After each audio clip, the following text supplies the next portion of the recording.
Ito na po ang update sa pinagawa kong sariling bahay, tiles installation. Pag-uusapan po natin kung magkano ang ginasto ko dito. Tiles materials, 60 by 60 ang lahat ng ginamit ko sa floor tiles, bedrooms at saka living and dining ng bahay. Bedrooms area, 60 pieces na Espanya ceramic, 60 by 60, 163 pesos bawat isa, total of 9,780 pesos. Living and dining area, 80 pieces na Elta grease, porcelain, 60 by 60, 180 pesos bawat isa, total of 14,400 pesos. Bumili na rin po ako dito ng grout, 110 pesos, total cost of 24,290 pesos.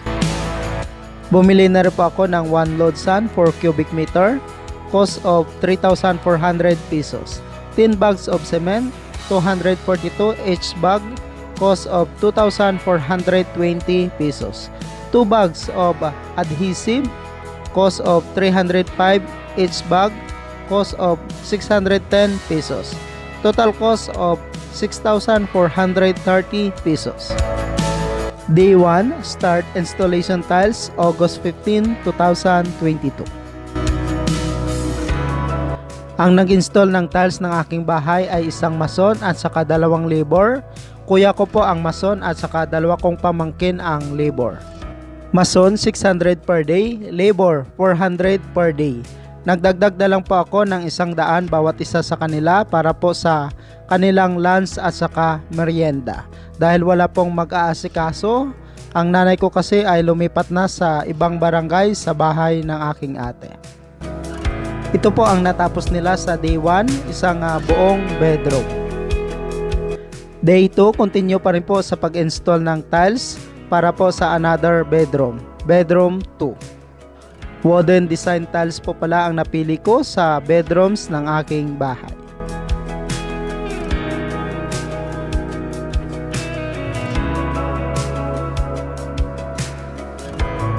Day 3, continue pa rin po sa pag-install ng tiles. Sinimulan na rin po nila ang pag-tiles sa living and dining area. Sa living and dining area ay ang napili ko pong tiles ay Elta grease, Carrara porcelain. 60 by 60, 180 pesos po bawat isang piraso ang bili ko dito.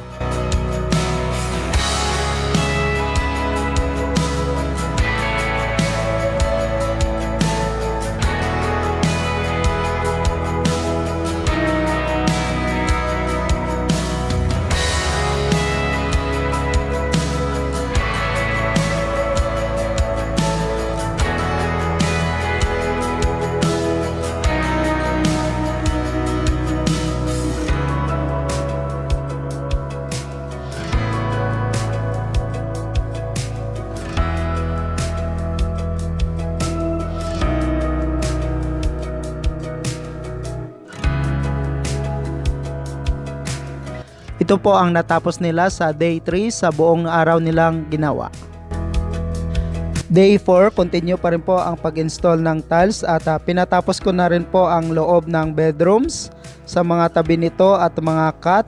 Pinalagyan ko na rin po ng grout.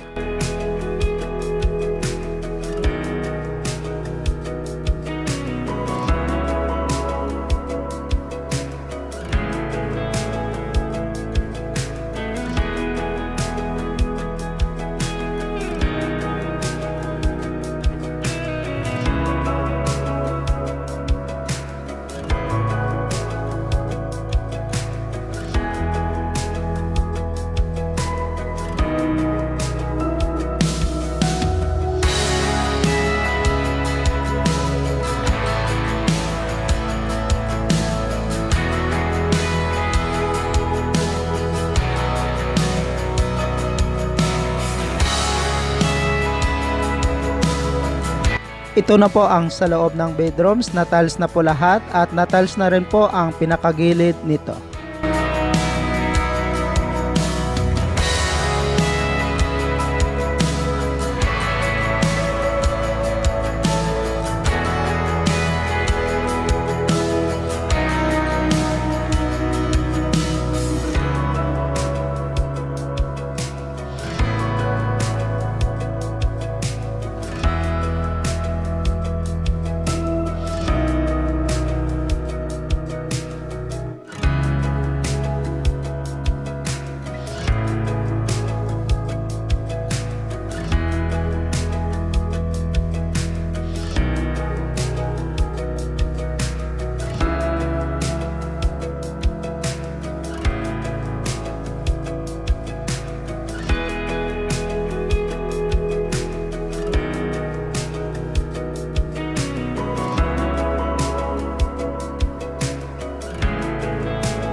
Day 5, continue pa rin po sa pag-install ng tiles para po sa living at saka dining area ng bahay.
Day 6, ganun rin po, continue pa rin po ang pag-install ng tiles at pinakabit ko ulit ang lahat ng doors ng aking bahay dahil tinanggal po muna ito ni Kuya ang lahat ng doors bago po nagsimula sa pag-tiles.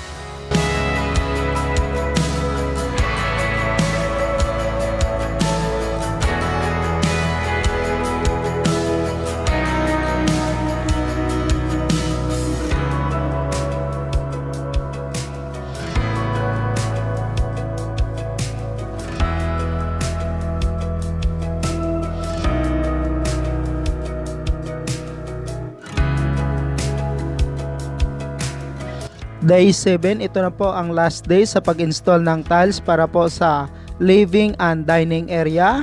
Nalagyan na rin po ang lahat ng mga gilid nito at nalagyan na rin po ng grout.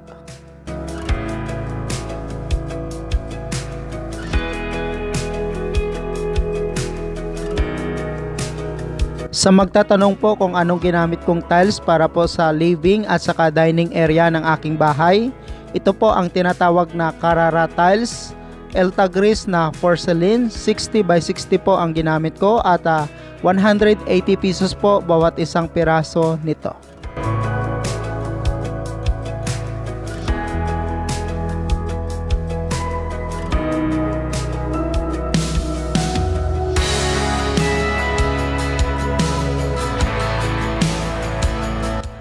Tiles materials para po sa dalawang bedroom, living at saka dining area. Ito na po lahat ang nagasto ko para po sa mga materyales. Nagkakahalaga po ng 30,720 pesos. Bedrooms, living and dining floor tiles ay nagkakahalaga po ito ng 42,620 pesos, materials and labor.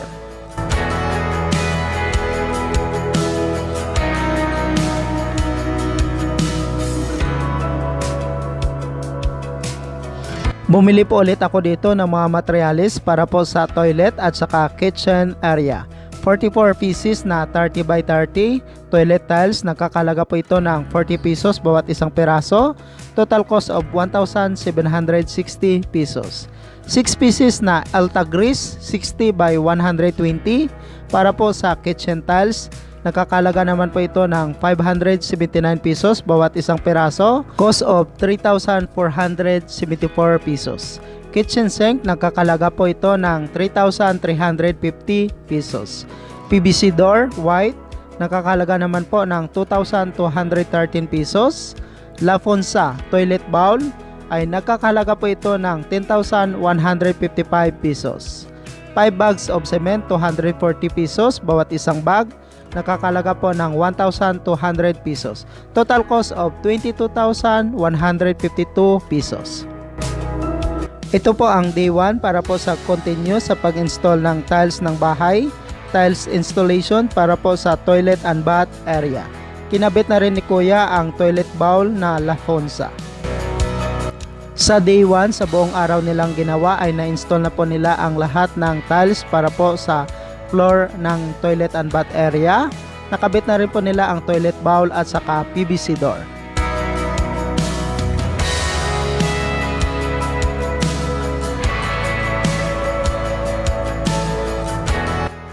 Day 2, sinimulan na rin po nila ang pag-install ng tiles para po sa kitchen area.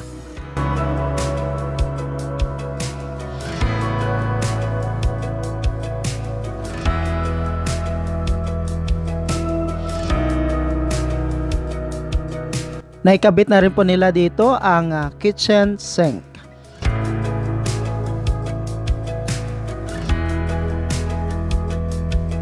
Day 3 ay ito na po ang kinalabasan ng kitchen. Natapos na rin po ito at naikabit na rin po ng maayos ang lahat.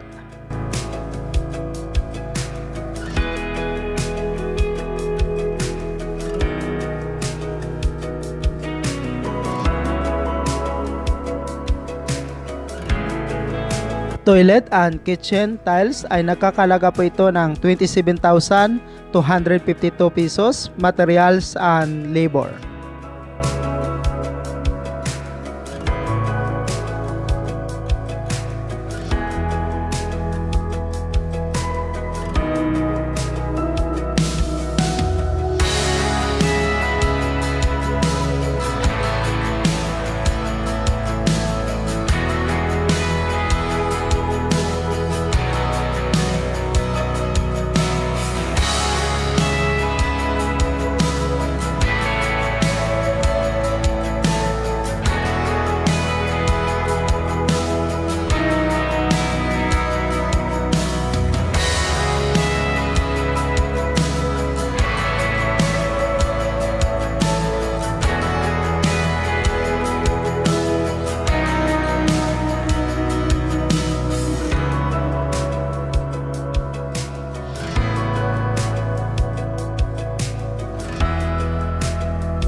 Installation tiles cost of 54,154 pesos, materials and labor.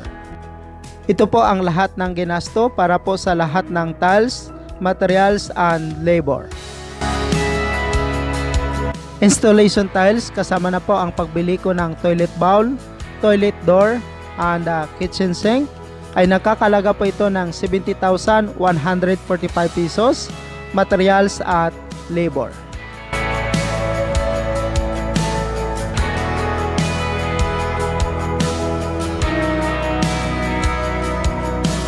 Sa ngayon, ito po ang lahat ng naigasto ko sa pagpapagawa ng aking sariling bahay. Building the house cost of 634,728 pesos, materials and labor. Pag isama ko po ang pagbili ko ng lote, house and lot ay nakakalaga po ito ng 694,728 pesos, materials and labor. Sa ngayon ay almost 700,000 pesos na rin po ang naigasto ko sa pagpapagawa ng aking sariling dream house. Kasama na rin po dito ang pagbili ko ng lote noon na may sukat na 450 square meter na nagkakahalaga ng 60,000 pesos.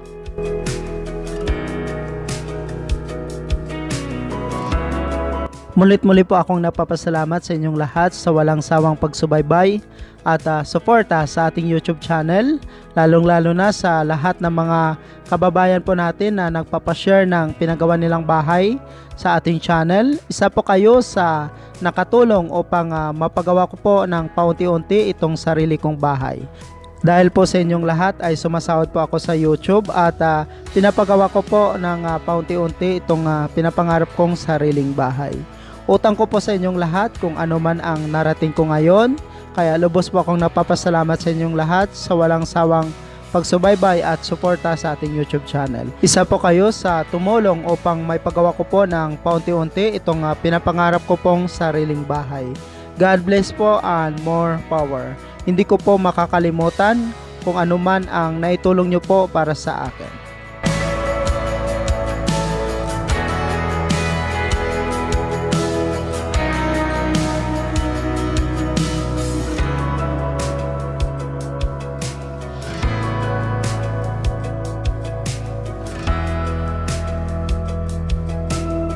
Sa may gusto pong gayahin itong pinagawa ko pong sariling bahay, ito po ang floor plan nito.